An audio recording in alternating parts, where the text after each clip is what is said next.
Warning: the following story contains graphic content. Viewer discretion is advised. The veil is thin. Come right in. Time is short. Let's begin.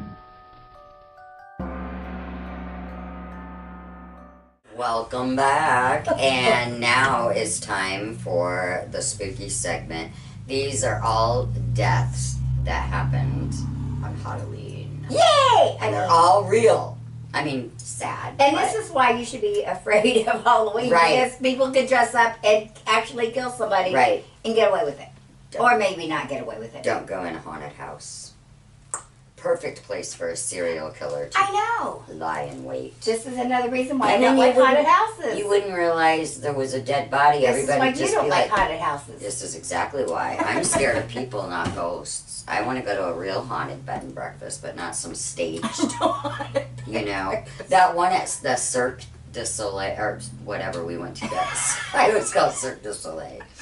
That creepy freak show circus. Yeah.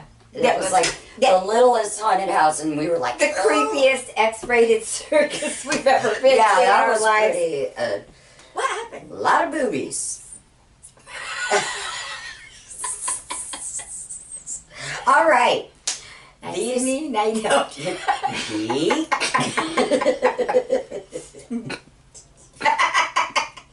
Go on. I gotta get my good glasses.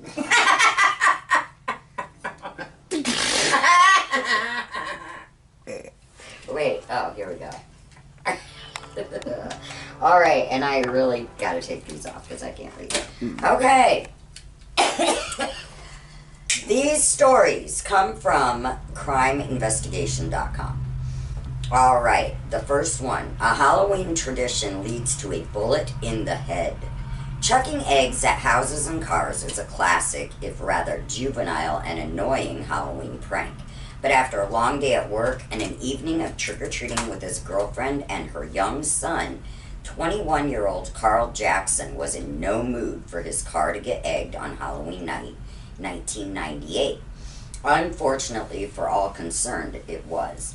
South Bronx is a tough neighborhood, so when Carl got out of his car to demonstrate with the kid who went sunny side up on his vehicle, he took a risk. Sadly, the risk didn't pay off. 17-year-old Curtis Sterling shot Carl in the head, killing him instantly. Oh my God. Sterling was arrested, charged, and imprisoned for murder.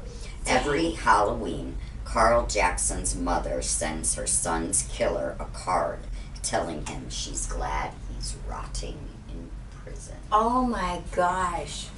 Put some razors in that guy's candy. All- Wow, what a setup. You egg the car so he gets out and then you kills- shoot him. Yeah, Oh my gosh. That's horrific. How horrible. And these are all true What is wrong with people? stories. I don't know. Insanity. All trick, no treat. When 12-year-old trick-or-treater T.J. Darasaw knocked on Quentin Patrick's door in the city of Sumter, South Carolina on Halloween night in 2008, he expected candy. What he got was 29 bullets through his front door from a fully automatic AK-47, 11 of which hit him, killing him instantly. The poor kid's dad and younger brother were also hit, but pulled through and survived. It turns out that Quentin Patrick was a convicted drug dealer that had upset a rival gang of dealers and was fully expecting retribution. What he got was blood on his hands and 30 years inside. That's all? Just 30 years. Yeah, he That's should have it? gotten life, no parole. Yeah. How old should've was that gotten- little Well, guy? there's a mob. The cops are probably getting paid by them. 12. He was 12 years old.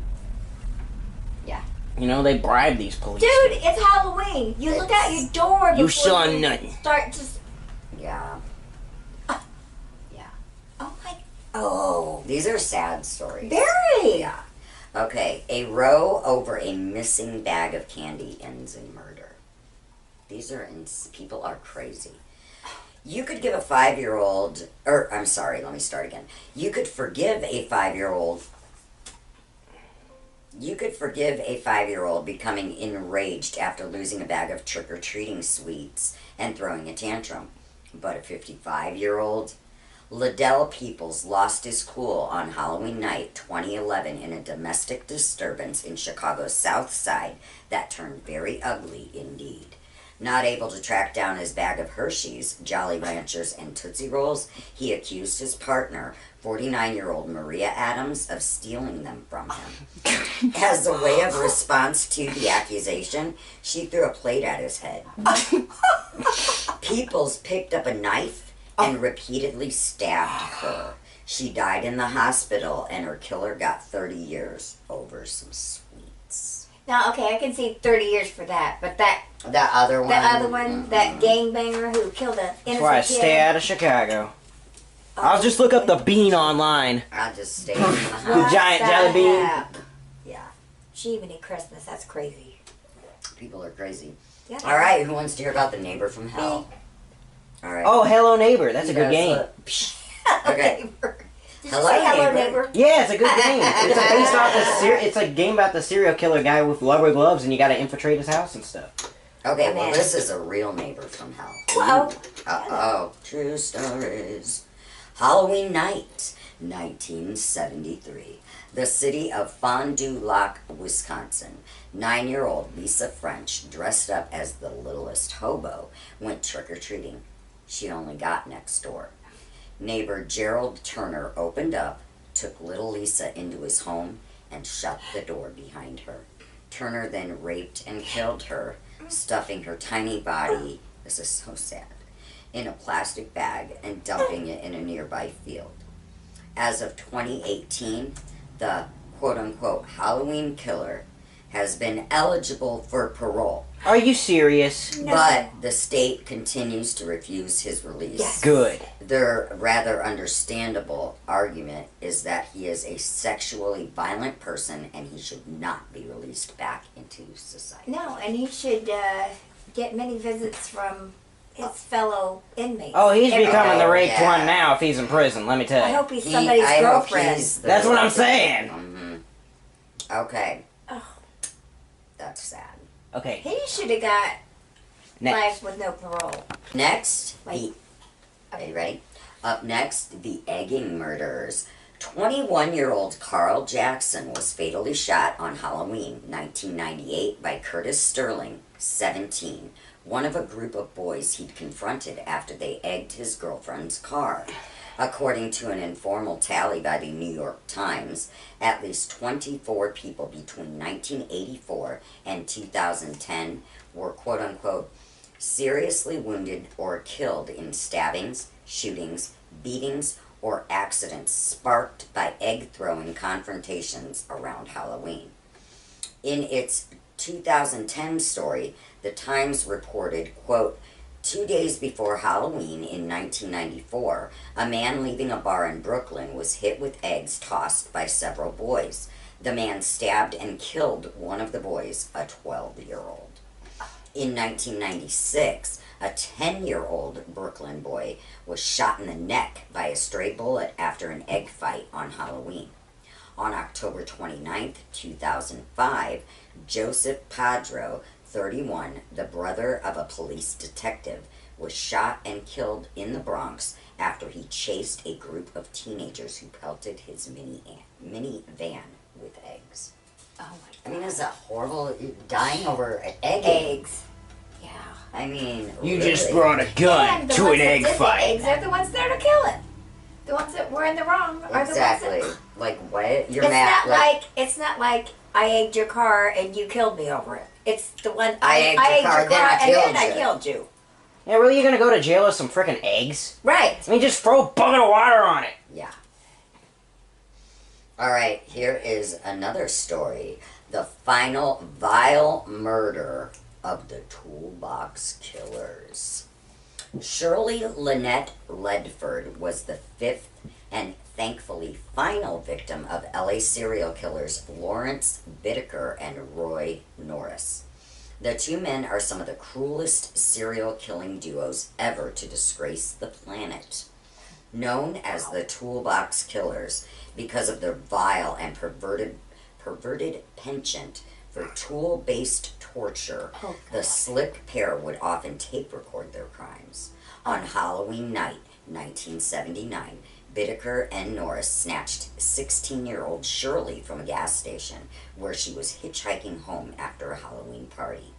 They beat her, raped her, tortured her externally and internally with pliers, and eventually strangled her with a wire coat hanger.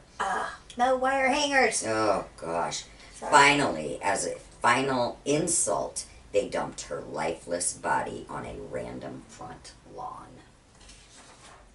They're going to hell. Oh, here we go. Both men were caught a month after killing Shirley so viciously. They are still imprisoned in maximum security institutions to this day, and both remain unrepentant. Well, dumbasses shouldn't So have left they're- the body. That's They're- evidence. They're unrepentant. That means they're not even sorry they did it. Going to hell. Alright, this one's gross too. Sister slaying. Sister sledge. Not sister sledge. As long as it's not more Alabama. Sister. Twitches. No. You know them twins. Amarillo, Texas. On October 31st, 1981, 76-year-old nun Sister Tadea Benz was raped and strangled in her convent. On November 9th, Oh my God. I know. On November 9th, Johnny Frank Garrett, who lived across the street from her, was arrested for the abominable crime. On February 11th, 1992, he was executed via lethal injection by the state of Texas. Garrett's final meal was ice cream. His final words, quote, "I'd like to thank my family for loving me and taking care of me, and the rest of the world can kiss my ass," end quote. Oh my God. That's how I want to go out eating ice cream and saying that. Since his execution, there have been various doubts raised surrounding his guilt. Increasingly, many people believe that Johnny was innocent, but not that that helps Johnny now, of course. Bye-bye, Johnny. Plenty off, Johnny. Ding, ding, ding, ding, ding, ding, ding, ding, ding. All right, and that Wow. was True Halloween Murders.